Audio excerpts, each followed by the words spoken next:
In this episode of Ricky remembers 4-Maranaw in Ateneo Grade School in the year 1986 to 1987.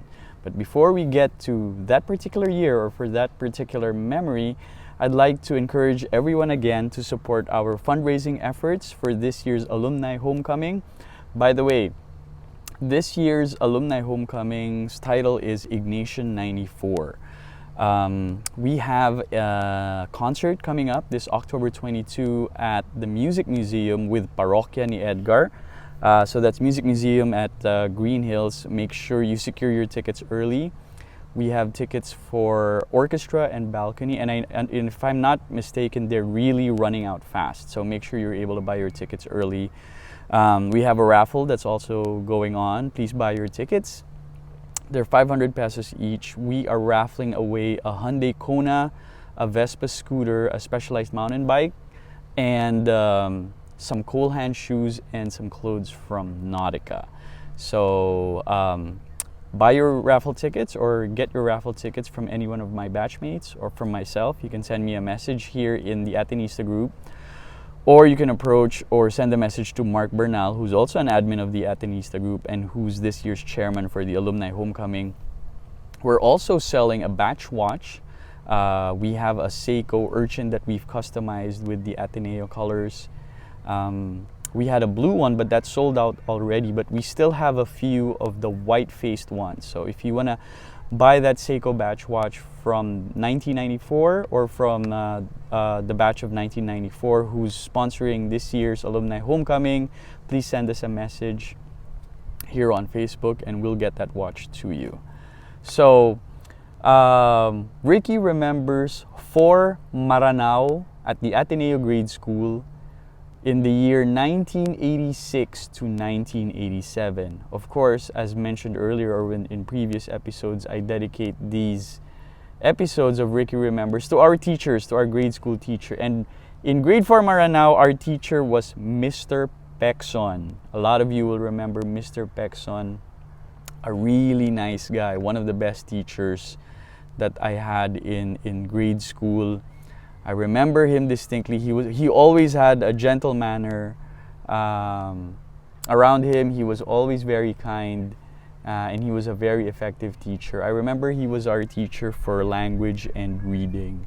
So I remember Mr. Pexon very well also because for some reason in our classroom in 4-Maranaw back then, he had a desk at the back of the classroom, and I've never seen that before, nor have I seen that in grade 5, 6, and 7.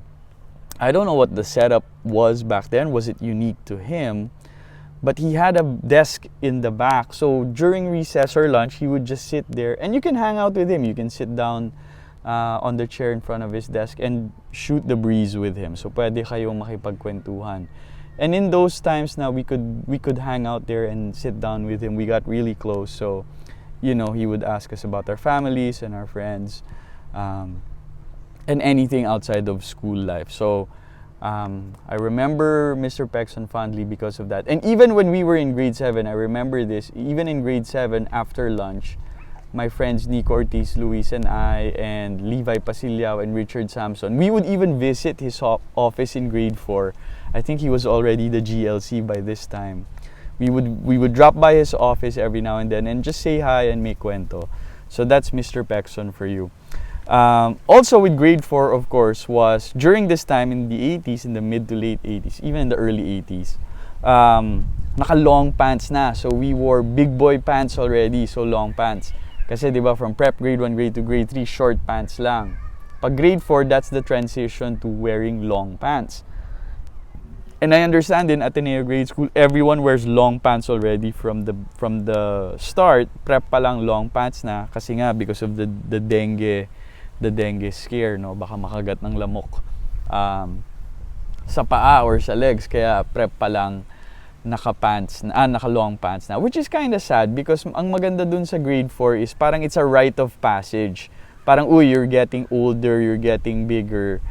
It's a sign of you maturing. So, naka-long pants ka na sa grade 4. And then, with Mr. Pexon also, I noticed this is the beauty of doing these episodes, no, or walking down memory lane and seeing it from seeing it from a few decades ahead and then seeing the big picture, napansin ko nung grade 4, may mga lalaking teacher na, no? Starting with the moderator, kaya yun nga si Mr. Pexon. Pero meron din mga ibang male teachers, like I remember Mr. Pablo, Mr. Pitch Pablo, who's also here in the States now, Mr. Valmorida, may his soul rest in peace, Mr. Ed Valmorida, and Mr. Umengan, no? So these are our male teachers. Nung grade 3, grade 2, grade 1, and prep, puro babae yung teacher eh. No? So parang may transition na rin na you can have male teachers so that, you know, they'll be a little tougher, they will be male role models to look up to. So parang may transition din starting from grade 4 up to grade 7, may mga lalaking teacher na. So I remember Mr. Pablo, Mr. Valmorida, and Mr. Umengan.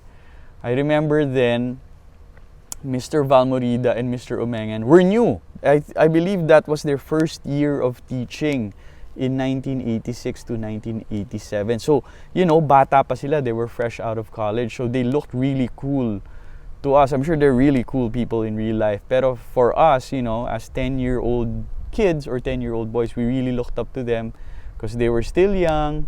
They were just fresh out of college. So, you know, they were still very approachable. Parang kuya mo lang. No? So I remember Mr. Valmorida and Mr. Umengan. Although what's funny with Mr. Valmorida, nung grade 4 pa lang kami, and I'm sure he was still just in his 20s, pero puti na yung hair niya. Maaga siya na salt and pepper, si Mr. Valmorida. I remember Mr. Valmorida, he was our teacher in math. And I remember one time, he called me outside and he scolded me kasi maingay ako eh. I was a very talkative student. I was a very talkative boy. And he called me out one time and I remember, you know, I looked up to him and he was this towering guy and he told me, parang sinindak ako eh, kasi parang sinabi niya, ano kala mo, porket matalino ka, you can just keep talking. Ang ingay-ingay mo, lagi kang daldal ng daldal sa mga seatmate mo. So pinagalitan niya ako kasi nga ang daldal ko. And even though I got good grades and I was a good student, that was no excuse for me to be so talkative and so noisy in class. So I remember Mr. Valmorida for that. And then Mr. Raul Umengan, which I guess was his barkada or his best friend because they were always, you know, hanging out together. Si Mr. Umengan naman was our teacher in AP, if I'm not mistaken, Araling Panlipunan, and maybe Filipino also.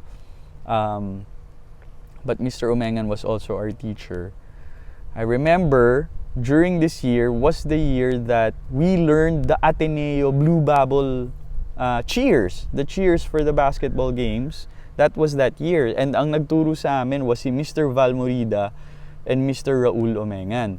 Doon nga kami, nag-assemble kaming lahat, yung buong grade 4 nag-assemble doon sa basketball courts. I don't know if you remember it during that time. Parang may maliit na stage na may bubong doon sa courts na yon. So they were there with their megaphone and we were all assembled in the courts and they taught us, of course, Blue Eagle spelling, Halikinu, and Fabilio.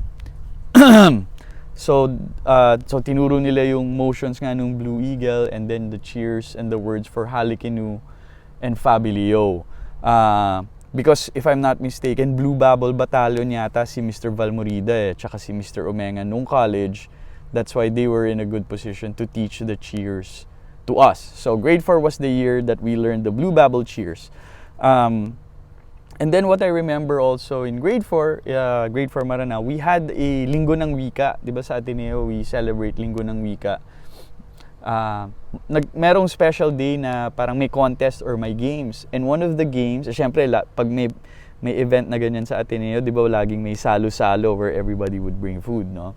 So it was Linggo ng Wika and we decided that year that we were gonna do games, or the faculty decided that year that we were gonna do traditional Filipino games, and one of the games was Juego de Anillo. Yung Juego de Anillo noon is really you would ride a kalabaw or maybe a horse and you had a stick and there were rings that were hanging from alambre or from wires, and then you had to insert the stick or put the stick into the ring or into the hole. Kaya nga Juego de Anillo. But for this year, they said to make it different. Of course, we couldn't bring carabaos or horses into the grade school. they asked some students to bring their BMX bikes to school and they were gonna participate in the game. Which I thought back then was really cool, you know, uso yung BMX nung time na yon. So I was one of the kids that was that volunteered to do that. I remember Nick Sarmiento was the other guy. I don't remember if Nick was my classmate in grade 4. I do know he was my classmate in grade 3.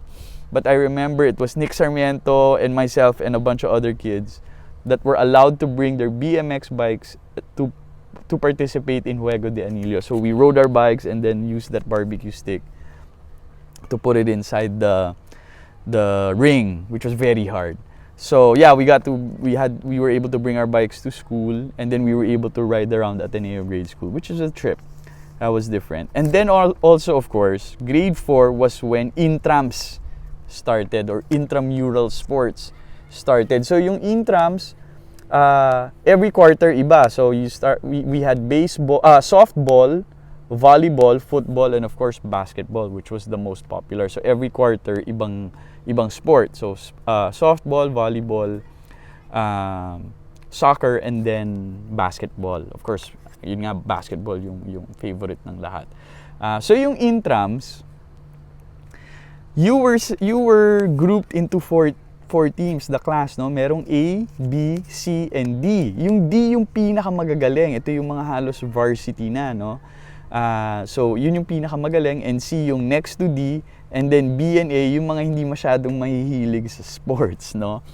So, I was always in Team C, you know? Hindi ganun kagalingan, pero hindi rin yung sobrang banban, yung talagang walang athletic aptitude. So, I was always in Team C. And I remember in Team D, we had Paul Barzabal, who was a really good basketball player and a very good overall athlete sa intram. So it was always exciting. Monday and Wednesday ba yung intrams, or Monday and Friday? Or Fridays lang ba? Basta we had certain days of the week wherein intrams. So of course, meron tayong special na intrams uniform na isusuot mo dun sa intrams. Iba pa yun dun sa PE uniform. So, yung intrams uniform mo pa, every classroom was assigned a color. I remember in grade 4 Maranao, purple, parang deep or dark purple yung uniform namin for intrams. So, that's what you would wear for intrams. And this is just funny, you know. Intrams was the first time I was introduced to yung supporter. Remember, everybody had to wear supporters for PE and intrams. So we had to buy supporters if we wanted to play in the sports in intrams. So yeah, there was basketball, volleyball, softball, and football. You know, when I started living in the States na, I wanted to buy all this sports equipment. No? Tinignan ko yung baseball glove, tsaka yung mga baseball equipment. Oh my God, ang mamahal yung mga mitts. They're like $200. So, na-realize ko bigla na ang mahal pala ng equipment natin. No? That's why they were old, di ba? Remember the softball equipment? They were just in these big sacks. Nandun yung mga softball, nandun yung mga bat, and then nandun yung mga gloves. So, imagine how expensive those equipment were. So, we were very lucky that all of us had access to that. No? Although, hindi na siya brand new or, you know, medyo luma na siya, but we still had access to them because they're expensive equipment. Na-realize ko lang pala dun sa mga intrams, sino yung nag-referee? Naalala nyo ba? Sino yung referee? Come on guys, help me out here. Sino yung nagre-referee? Yung mga PE teacher ba yung nagre-referee? Tsaka, paano yun pag nagsabay yung, di ba? Kasi 10 sections, so it would be 5 simultaneous games, no? So, isa yung A, yung B, yung C, and D. So, did they hire referees back then? Hindi ko maalala eh. And then, pag basketball ba, did we play 4 quarters? Kasi kung 4 quarters, parang ang tagal nun, di ba? Or was it just a 30-minute game? Please refresh my memory with regard to the intrams. Kung papaano, kung may referee ba, and also did we play 4 quarters, for example, for basketball? And then for soccer, how long was the game? For volleyball, was it the same? And also for softball, sino yung nag-umpire? Diba? Sino yung nag-referee sa volleyball? Sino yung nag-referee sa basketball? Kasi yun nga, every quarter yon nag-iiba yung sport. So yeah, how did we manage that? And did it extend into, alam ko hanggang hapon yun, pero gaano katagal yung games. And then, hindi ko rin maalala, may championships ba? Kumbaga yung D namin, tapos meron 'di ba? Kasi pero yung D lang ba yung naglalaban for the championship? And then, or yung A, B, and C may championships rin? Or was it just yung D? So, please refresh my memory when it comes to the intrams, guys. Share your input in the comments or your own memories of intrams. Sadly, yung intrams, grade 4 and grade 5 lang kami meron. After grade 5, alam ko nung grade 6, wala na na-dissolve na yung intrams. I don't know what happened. Maybe maybe a teacher or faculty member or any of our alumni can explain bakit nawala yung intrams. Nung grade 6 kami, tsaka grade 7. So that would be 88 and 89. Tinigil na yung intrams, so wala na. So parang wala nang thrill, di ba? Ang saya-saya nung intrams nun. I also remember, alam nyo, nung grade 4 was the first time I felt that I got bullied. Nabully ako nung grade 4, not necessarily by an upper class or an upper batchmate, but more, or upper classman na Atenista, but it was more my own classmate. Siyempre, hindi ko nasasabihin kung sino. Pero I felt that I was bullied or I was made fun of for being different nung grade 4. And I remember this. But what I remember more was that I had a friend who was on my side and who wanted to protect me and who wanted to be on my side, or to have my back. And that batchmate was Mr. Dennis Lucindo. While Dennis wasn't my classmate, he was my busmate in Hirochi in the school bus. And I remember one time that he invited me to sit beside him kasi wala siyang katabi or wala yata akong mahanap na upuan one time. And he told me to sit beside him. And then we got to talking, nagkakwentuhan kami. And then I told him nga parang may nang bubuli sa akin sa class. And then he's without batting an eyelash, sabi niya, "Sige, akong bahala sa iyo. Parang pag inaway ka, tawagin mo ako, tapos akong bahala." So I felt protected. And Dennis, of course, back then, even now, was a big kid. So I had faith that he could he could protect me. So I remember that fondly, that even though I was bullied, naramdaman ko na somebody was watching out for me or was willing to protect me or was willing to fight for me. So that was a good memory. Dennis, of course, became my classmate in grade 6 in Burgos, but also all throughout high school and for a few classes in college in UP.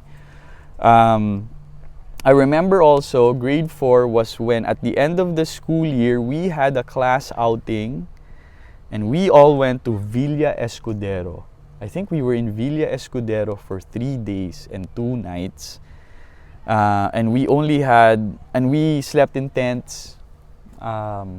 We had a few parents who were there, I guess, to help facilitate the camping or the outing. But isn't that strange that if you think about it, my God, we were 9 years old or 10 years old or 10 years old to 11 years old, and we were out of town with no parents, only a handful of parents from the PTA or from the PTC to kind of protect us and take care of us. I think that was huge. If I had a 10-year-old son now, I would think twice if papayagan ko siya mag-camping out of town or out of the city with just the teacher and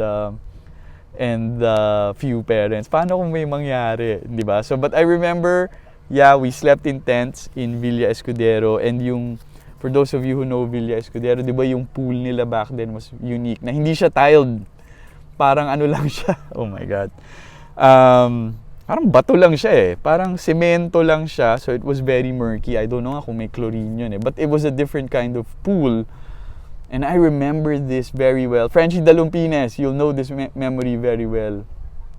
Nalunod si Dino Fabian. Oh my God, Dino Fabian. Sorry to put you on the spot here, but I remember somebody pushed you yata into the pool and hindi ka pala marunong mag-swimming. So you grabbed onto Frenchie Dalumpines or Pierre Andre Dalumpines. And, you were clutching onto him for dear life kasi nga nalulunod ka na eh. And I remember Frenchie saying sinuntok ka daw niya under the water kasi pareho kayong malulunod. So that was a memory of grade 4 in Villa Escudero. Malunod si Dino Fabian, tapos kumapit siya kay Frenchie Dalumpines. I remember also, in that outing, Mr. Pexon invited some of his older students, yung mga student niya rin ng grade 4 pero grade 7 na, in-invite niya na sumama dun sa Villa Escudero. I remember one of these students was Stephen nga ba? Stephen Del Rosario, or yung ba yung taekwondo? Basta si Stephen Del Rosario, Stephen Fernandez pala yung taekwondo.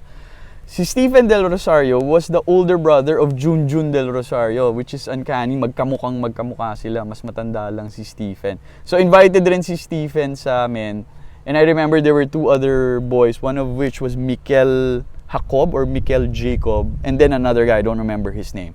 But the 3 of them, they were grade 7 but they joined us. I remember very well, yung tingin namin sa grade 7 nun, parang mama na talaga, parang ang lalaki na nila, parang tatanda na nila. They looked like men to us, but it was really just a difference of 3 years.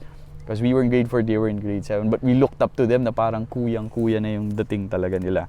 And I remember also our classmate Pepperon Puno, during that outing in Villa Escudero, he brought his pogo stick with him. And that was my first time to see a pogo stick and to play with a pogo stick. And Aliusha, I think galing siya sa States, and he got it from there. So we played with that pogo stick the whole time in that outing. So much so that in high school, when I had the chance, even now gusto ko siyang bilhin eh. In high school, when I had the chance, I bought myself a pogo stick because of that memory nga of grade 4 in Villa Escudero when Pepperon Puno. Pepperon, kumusta? Wherever you are, I hope you're doing well. Dinala niya yung pogo stick niya and pinaglaruan namin dun sa Villa Escudero when we were grade 4. So, that's Ricky Remembers. That's our episode of Ricky Remembers for today. Ricky remembers 4-Maranaw in Ateneo Grade School, 1986 to 1987, with Mr. Pexon, remembering classmates, Nick Sarmiento, Dino Fabian, Frenchie Dalumpines, and many more, which I'll mention in the comments. Thank you for watching, and don't forget to support our fundraising efforts for this year's Alumni Homecoming. We have a concert with Parokya ni Edgar this October 22 at the Music Museum in Green Hills. We have a raffle. We're giving away a Hyundai Kona, a Vespa scooter, and a Specialized bike, and Cool Hand shoes and Nautica wear. Tickets are at 500 pesos each. Go get them now. And then also our batch watch, our Seiko Urchin, customized with Ateneo colors. We had the white face one, so make sure you grab that as well. I'll see you in December 7 at the Ateneo High School covered courts. I'm flying out there to join you guys for this momentous occasion. If I'm not mistaken, as I said, this will be the last time we're gonna do it at the Ateneo High School covered courts. So I'll see you there. This has been Ricky Remembers. Don't forget to like or to comment or to share the video. Anything, if meron din kayong maalala or if you want me to cover anything, let me know please in the comments here in YouTube or on Facebook. And please don't forget to subscribe by clicking on the subscribe button and also clicking on the notification bell so that you'll be notified every time there are new episodes of Ricky Remembers. This has been Ricky Baizas for Ricky Remembers. I'll see you again tomorrow. Thanks for watching. Peace, love, courage. Thanks.